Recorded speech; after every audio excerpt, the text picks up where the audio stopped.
आज भी आप परिवार की इस दुख की घड़ी में परिवार के साथ हैं। आज भी आपको इंतजार है। पाकिस्तान की ओर से आपके बेकसूर हिंदुस्तानी को जो शहीद कर दिया गया, जो उसे ना जाने क्या क्या उस पर अकेले पर कितने लोगों ने जुल्म ढाए। आज अगर सही मायनों में देखा जाए, मेरा ही नहीं हिंदुस्तान का सरबजीत हिंदुस्तान के लिए शहीद हो गया, हिंदुस्तान के लिए कुर्बान हो गया। उसके ऊपर जो इल्जाम लगे थे वे एक हिंदुस्तानी होने की वजह से लगे थे मेरे भाइयों। उस पर जो कुछ भी हुआ एक हिंदुस्तानी होने के नाते हुआ। उसे आज चुनाव की खातर जरदारी ने कत्ल कर दिया। जिस बात का हमें खौफ था कि हमारी हिंदुस्तान सरकार जब भी कहती है सरबजीत की बात, तो जरदारी के कान पर जू क्यों नहीं सरकती, क्यों नहीं सही मायने में सरबजीत की रिहाई होती। आपने देखा लास्ट ईयर 26 जून को सरबजीत का नाम लेकर इसे रिहा कर रहे हैं। सुरजीत सिंह को रिहा किया, मैंने तो तब भी इनका वेलकम किया, तब भी थैंक्स किया।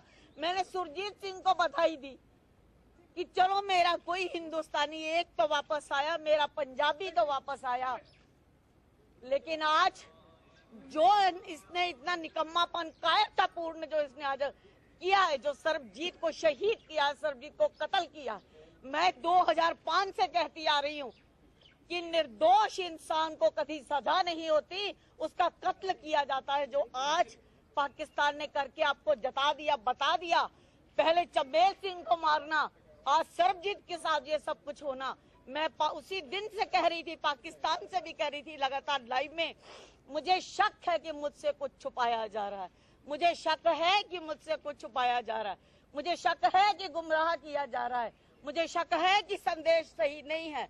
मेरे पर जो लगी पाबंदियां थी जो मुझे मजबूर करती थी कि मैं भारत चली जाऊं, क्योंकि मैं जलालत सहन नहीं कर पा रही थी, मैं जलील हो रही थी।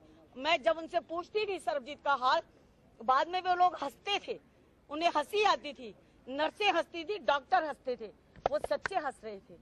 उन्हें पता था कि सरबजीत जिंदा तो है नहीं, पता हालचाल तो जिंदा इंसान का पूछा जाता, हमने तो इसे पहले ही शहीद कर दिया। तो हम तो ड्रामा कर रहे हैं, बुद्धू बना रहे हैं, बुद्धू बनकर परिवार पूछ रहा है। वो सच्चा हंस रहे थे। मुझे गुस्सा आ रहा था कि एज ए हिंदुस्तानी मेरे साथ ये पाकिस्तानी क्या कर रहे हैं। और इस दुख की घड़ी में आज पूरे हिंदुस्तान को एक हो जाना चाहिए। पहले वाजपेयी की पीठ पर इन्होंने छुरा मारा था मुशर्रफ ने, आज डॉक्टर मनमोहन सिंह की पीठ पर छुरा मारा, आज हिंदुस्तान की भावनाओं का कत्ल किया, आज हम पर हमला किया। कभी हमारे जवानों का सिर कत्ल कर देना, कभी उनके हाथ पैर काट देना। और हमें ये शुरू से संदेश दे रहे थे कि हमारे नापाक इरादे, ना हम सुधरे हैं ना हम सुधरेंगे, हमें सुधारोगे तो हम सुधरेंगे, जवाब देना होगा, हम सबको एक होना पड़ेगा। मैं सभी पार्टियों को हाथ जोड़कर अपील करती हूँ, आज मनमोहन सिंह जी के हाथ मजबूत करो, आज शिंदे जी के हाथ मजबूत करो। नहीं देखो मैं सीपीएम हूँ, मैं भाजपा हूँ, मैं कौन हूँ। देखो कि आपके एक हिंदुस्तानी को शहीद किया, बेकसूर को शहीद किया, आपकी पीठ पे छुरा मारा, आपके साथ विश्वासघात किया पाकिस्तान ने। इस घिनौनी हरकत के लिए हिंदू मुस्लिम सिख ईसाई एक साथ इकट्ठे हो जाओ और बोली बोलो, हमला बोलो अब पाकिस्तान पर। अब हमें बैठकर बर्दाश्त करने का कोई वक्त नहीं रह गया, वक्त है अब जवाब देने का, एक होने का, एक मुट्ठ होकर चलने का। और ललकारती हूँ मैं पाकिस्तान को, मैंने पाकिस्तान में ललकारा था, माँ की बेटी आ रही है, तालिबानियों मुझ पर हमला करना, बच्चे छोड़ के आती हूँ। अरे कायरा मेरी इंतजार तो करते, मैं वापस पाकिस्तान आती, मुझ पर हमला करते और देखते कि तुम्हारा मेरा एक एक हिंदुस्तानी तुम्हारे 10-10, 20-20 पर कैसे भारी पड़ता। मेरे अकेले भाई को शहीद किया है। अरे ललकार के बाहर निकालते हो, माँ का दूध पिया था, मेरा अकेला तुमको बता देता कि मैं हिंदुस्तान से हिंदुस्तानी आया हूँ।